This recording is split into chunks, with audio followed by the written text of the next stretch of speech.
Good morning, everyone, and welcome to the John Thomas Hill Show. I wanted to come on here to do a little podcast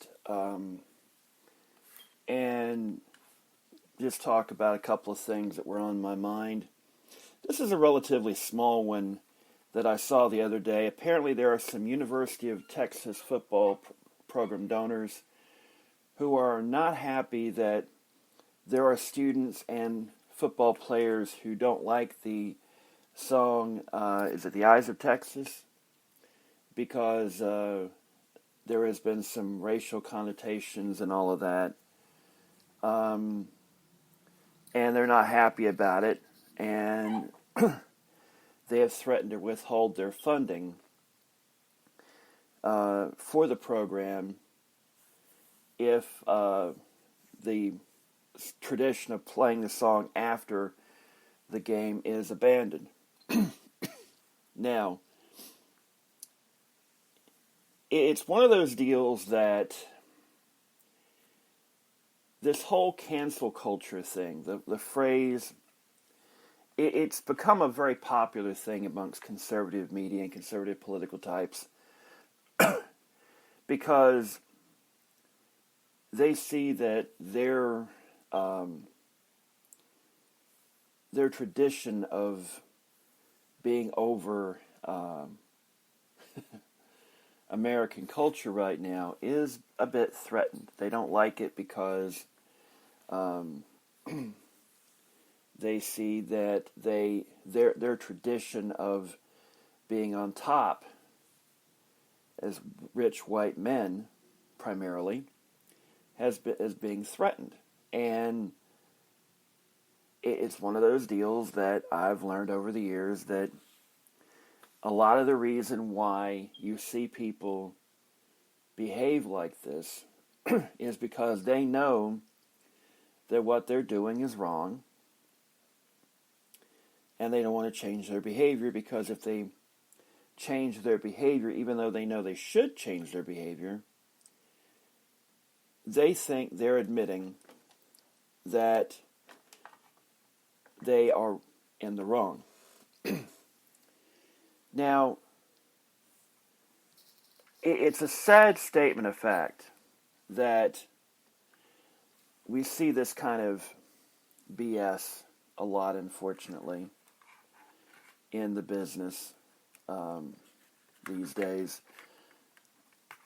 of sports, where you have, and especially in college sports, you have alumni owners who have a lot of undue influence on a program which is essentially supposed to help nurture the future generation of Americans.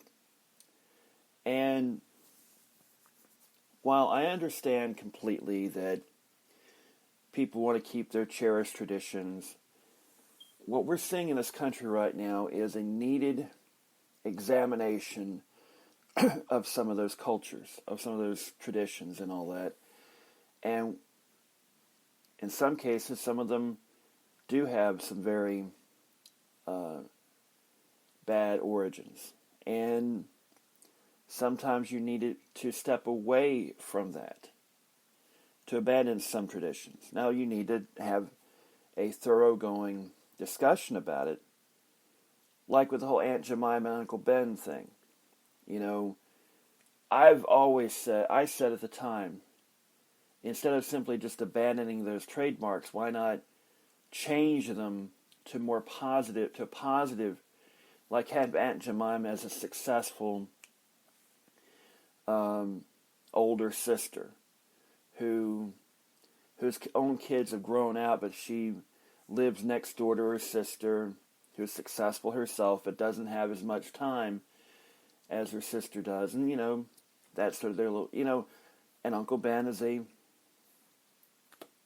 guy that's a cook, a professional chef who, you could change this if you did it, but I understand why they're changing it. I understand the connotations of why they're changing it. But it's one of those deals that there are no easy answers to any of this.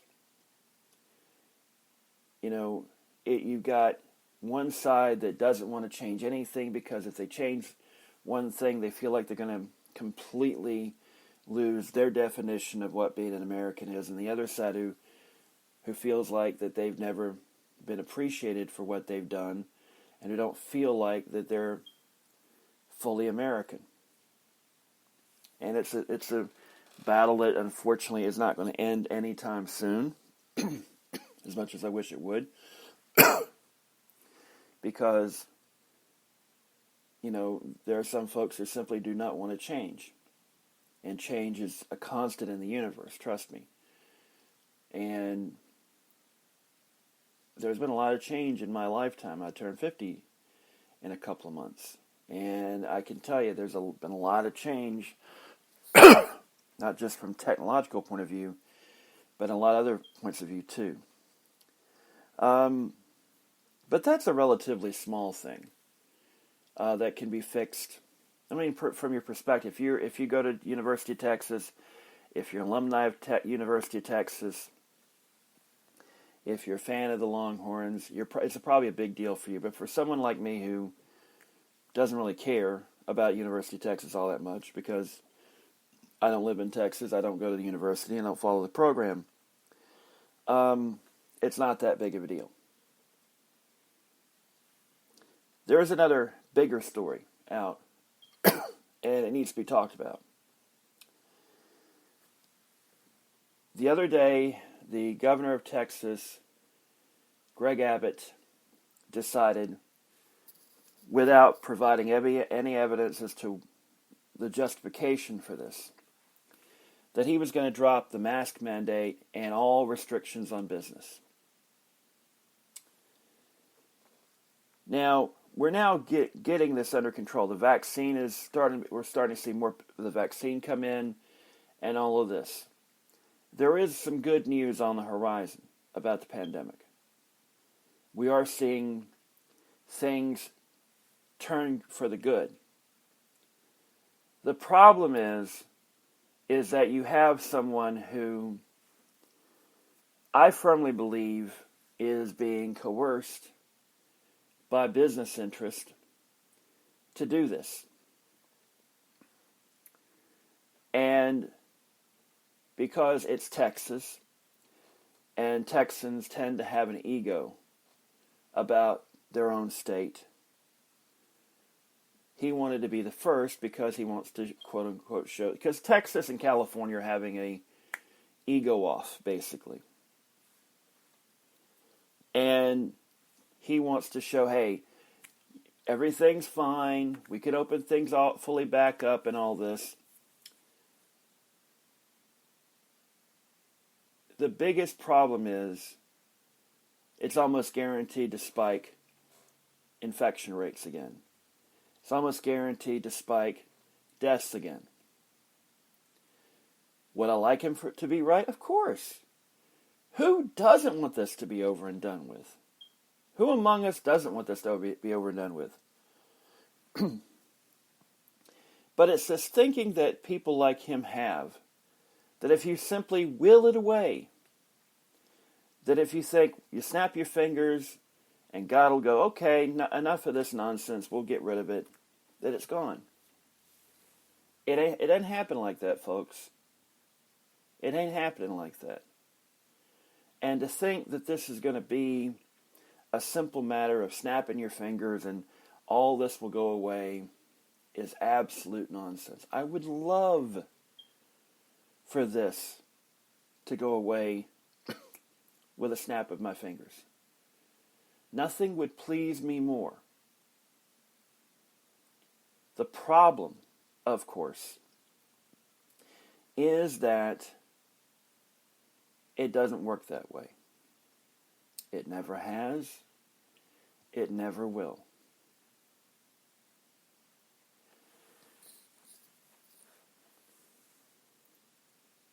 The biggest problem in this whole pandemic is the fact that none of the states and the federal government have been able to work together to form a cohesive plan to deal with this. It has been abject chaos. When we should all be working together on a concrete plan to deal with this. We could have had this done months ago if we'd worked together. But you had a president at the time who's no longer in office, who variously didn't believe in the virus or believed in it but only to a certain extent, who changed which way he wanted to go with how to deal with it. You should wear a mask, you shouldn't wear a mask. The biggest problem is that it has exposed a real need to re-examine in this country the fact that we don't take people who know what the hell they're talking about, i.e. experts, seriously. Many people, Isaac Asimov included, have made the observation over the years that this country has a very strong anti-intellectual streak in it, in that we don't listen to people who know what they're talking about. Now, it's one thing to go, well, I succeeded in something because I didn't listen to the people who said I couldn't succeed in something. That's a big difference. This is a freaking virus. Okay? In my home county, 1 in 10 people have been infected. 1 in 10. We're almost up to 200 deaths, which, given the fact that it's 65,000 people, doesn't seem like a whole lot, but that's on top of all the other normal deaths. And there are so many people who are making excuses. Well, some hospitals are changing it, from the real cause of death. They don't understand that COVID isn't the only cause of death in some cases. It may very well have hastened death. Or it may have killed someone who had a pre-existing condition who could have been saved if they didn't have COVID. So because it isn't the primary cause of death doesn't mean that COVID didn't take a part in it. But there's a certain group of people who want this to be some sort of conspiracy. That this is some sort of conspiracy to restrict American freedom, blah, blah, blah, blah, blah, when even the most liberal amongst us would love for this to be completely gone. Okay? There isn't some government conspiracy to try and hinder your freedoms by unleashing this virus. Okay? And for the so-called great state of Texas, which isn't really that great, if you have to call yourself a great state, you're not a great state. It's like calling yourself cool. If you call yourself cool, you're not cool. If you call yourself great, you're not great. If people acknowledge your greatness, that's one thing. If you brag about how great you are, you're not really that great. Okay? That's the rule.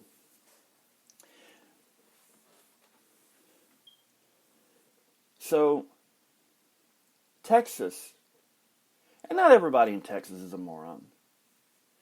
There are smart Texans over there. There are people I've met from Texas and in Texas. They're very cool people. But it's this idea that somehow or another, Texas is the epitome of America, while at the same time going, well, if we don't like what the rest of the country is doing, we're going to leave it. I'm like, go ahead. Please do. You'll lose Johnson Space Center. You'll lose all those military bases. You'll lose a lot of federal investment. You'll lose that border wall. It's American property.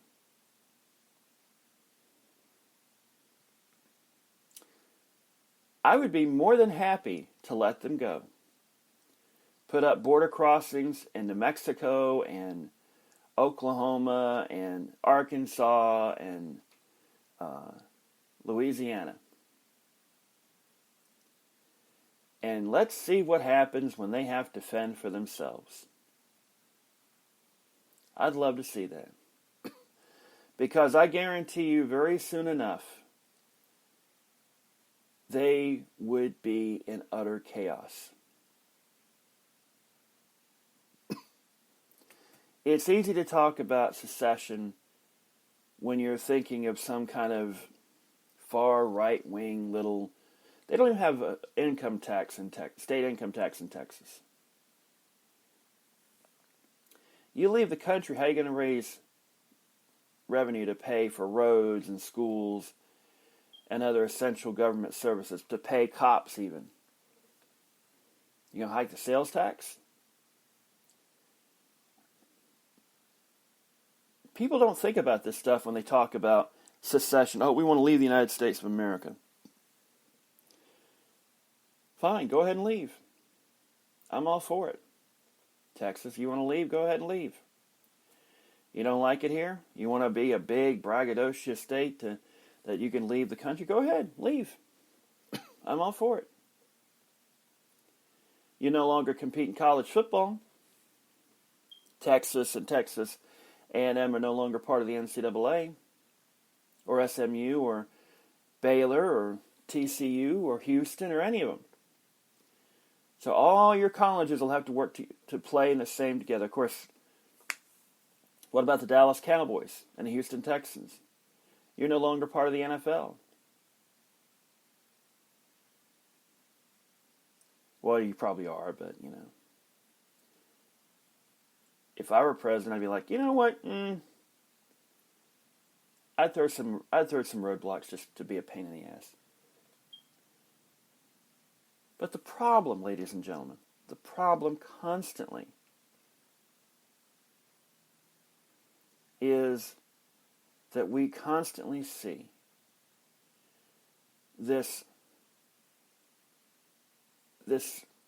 rhetoric from these people who think that Texas is the greatest thing since sliced bread or whatever. And yet they don't understand how good they have it. And you hear it occasionally from states like Alabama, South Carolina, whatever, that they don't like government oversight. And they occasionally will talk about, let's secede from the Union. Let's secede again. Have you looked at the economic impact of such a move? It would be devastating to leave the United States of America for a state like Texas, which has a pretty healthy economy of its own. But when all that federal money dries up, and a lot of the federal like military bases like the Johnson Space Center, you know, you might be able to keep the Johnson Space Center, but you'd have to pay for it. And even then, they might leave. And almost certainly you're going to have people who leave Texas because they don't want to be outside of the United States of America. You'd have to set up your own embassies. You'd have to set up your own capital. You'd have to set up the sheer weight of this decision is insane.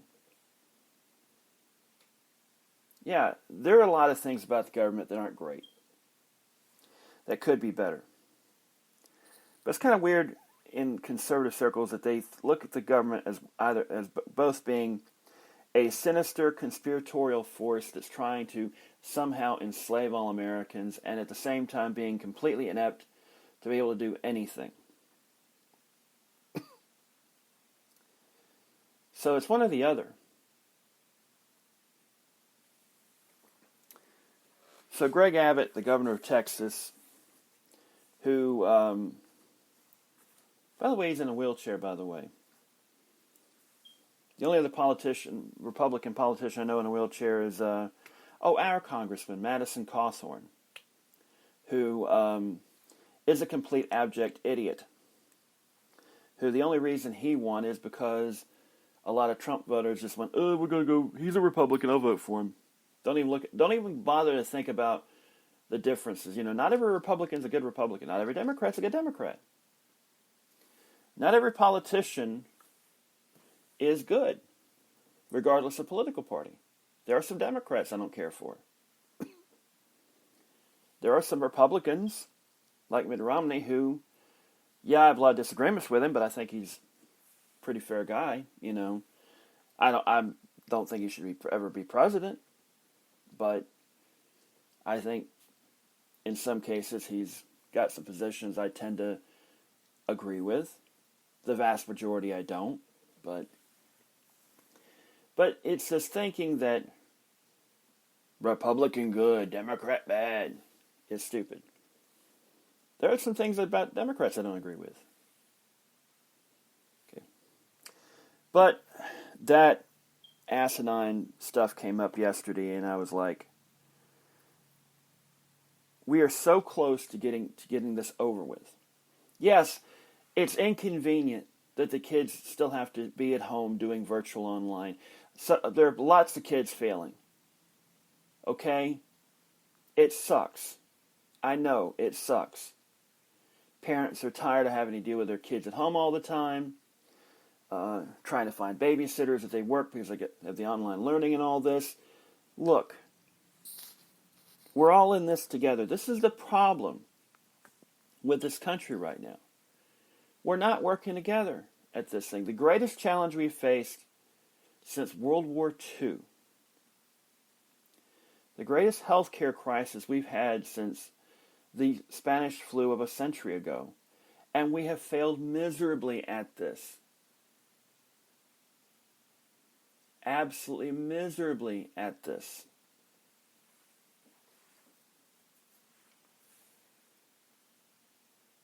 And it's like, well, if the Democrats listen to us and open things up, things would be better. No. This illusion of herd mentality didn't work in Sweden. And they faced a huge crisis there that they're still recovering from. When are you going to listen to medical advice instead of just going, well, I don't like having to not be able to go out to eat occasionally, go to the movies and all this. I'm not going to listen to this medical expert who says we should hold off on this. These people have spent their lives learning how to deal with stuff like this. And just because you have read a few things online, think you know things, you don't. I'm going to tell you right now, I don't know as much as I'd like to. I know enough to where what I know is right and what is wrong. But I know that if you're a scientist and you've been at the job for a long time, if you had a good education and your bona fides are there and you know what you're talking about, I'm going to listen to you. Dr. Fauci knows what he's talking about. So guess what? I'm going to listen to him.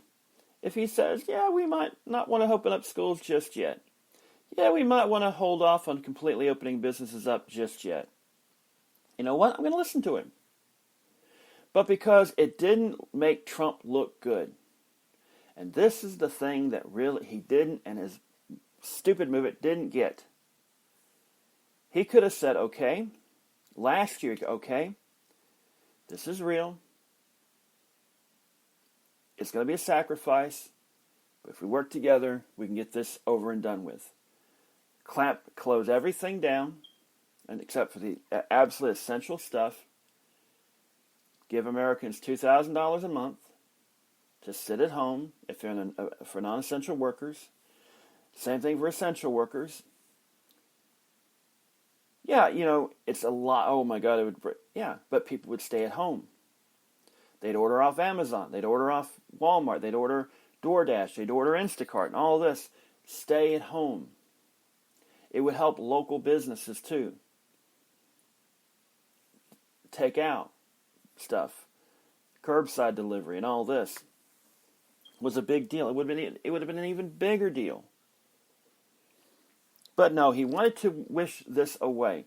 He thought this was some sort of conspiracy against him, when in fact it was a real thing, and it was a colossal failure of leadership. Okay? Absolute colossal failure of leadership. And had he decided to acknowledge this and go, okay, how can we deal with this? And just listen to people who knew what they were talking about. Like listening to Dr. Fauci. he could have won this election, and people, even on the left, would have been like, okay, he got it right. But because in his mind, it made him look bad that this was going on in his watch, he had to try and ignore it. And that is why we're in the position we're in. And you have people on the right going, well, there's more vaccines coming along. He's helped. It doesn't matter. He might have done a few good things. But if overall he'd screwed things up, it doesn't matter. It's like robbing a bank of $1 million and you hand back 20,000. Or if it's like, well, you drove drunk, you hit a car, you killed 5 in the car, but somehow or another you managed to save the 6th person. It doesn't matter. He screwed it up from the very beginning. There were people he should have listened to. There were things he should have never gotten rid of before this pandemic came up.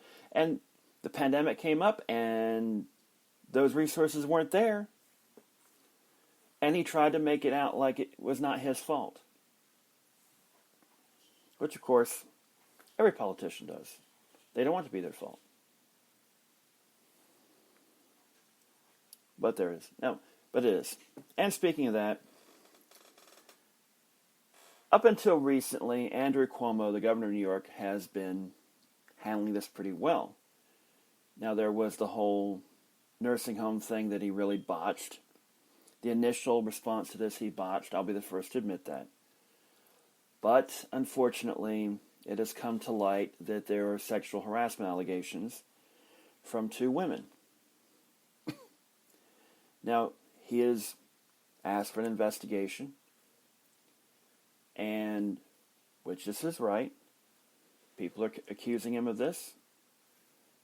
He wants to have it investigated.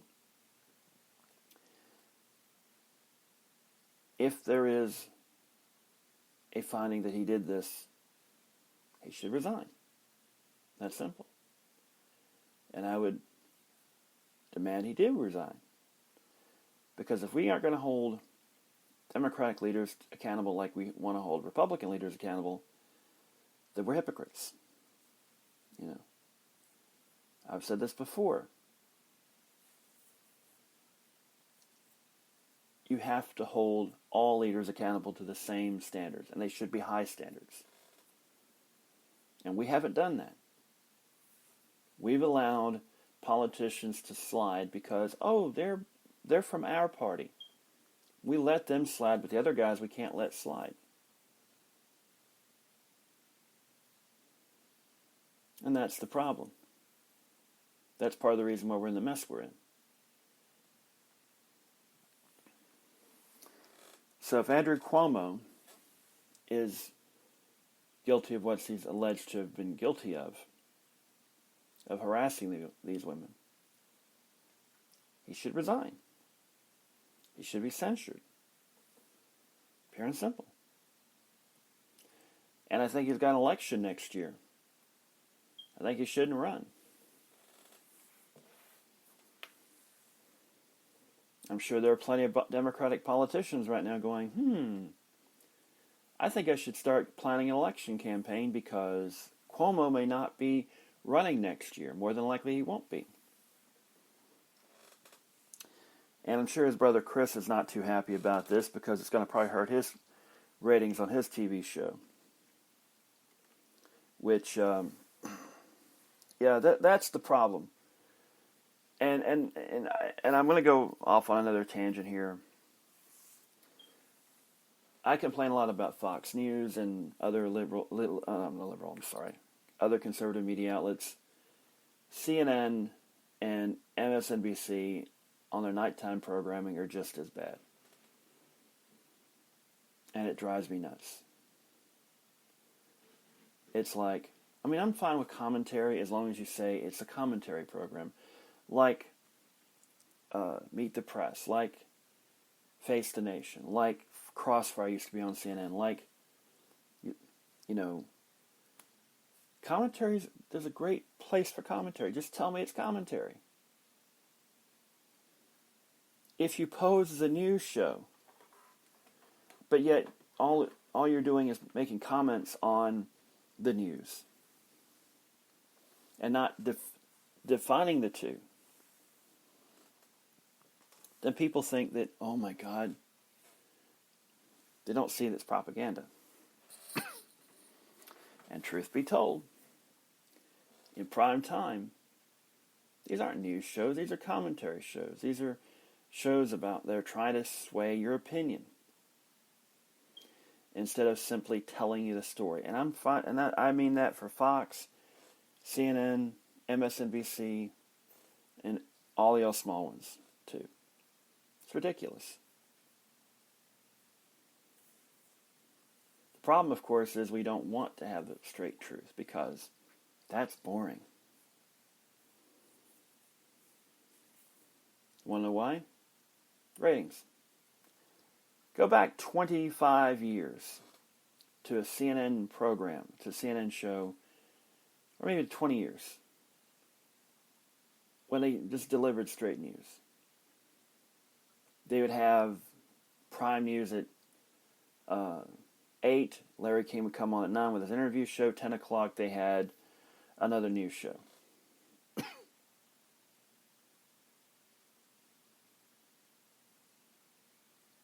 Remember those? Those were kind of neat back then. But for some reason, CNN got away from that because Fox News started their stuff up with their opinion shows at night that didn't tell you they were necessarily commentary. But the lawyers would say, oh, but any discernible person would know that. No, they don't. Look at their audience. Tucker Carlson throws blatant lies out there and people buy it. Why? Because clearly, if Rupert Murdoch has him on there, he clearly is good at he's not good at his job. Telling the truth. He's not. He's a paid liar. He used to not be that way.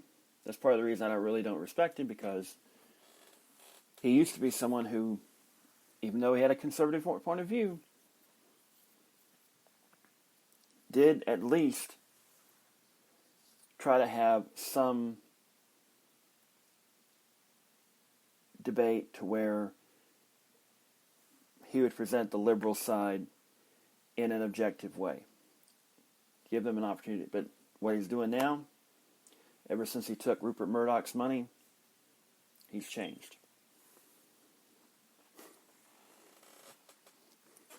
But hey, that's life, isn't it? Anyhow, to sum it up, University of Texas should not be so stupid as to hold on to a song that does have racial connotations, because some traditions have to die. Traditions die all the time. You can always find a new one. Yeah, it sucks that a tradition has to die, but if it's for the greater good, so be it. Texas Governor Abbott needs to really think hard about this whole thing of opening everything completely back up, because just because we're starting to get a handle on something doesn't mean we actually have a handle on it. It's like, oh, I'm speeding at 90 miles an hour straight into a brick wall, but yet the brakes are starting to work. Let me just completely get off the brakes, and I'm slowed down to 70 miles an hour. I should be fine.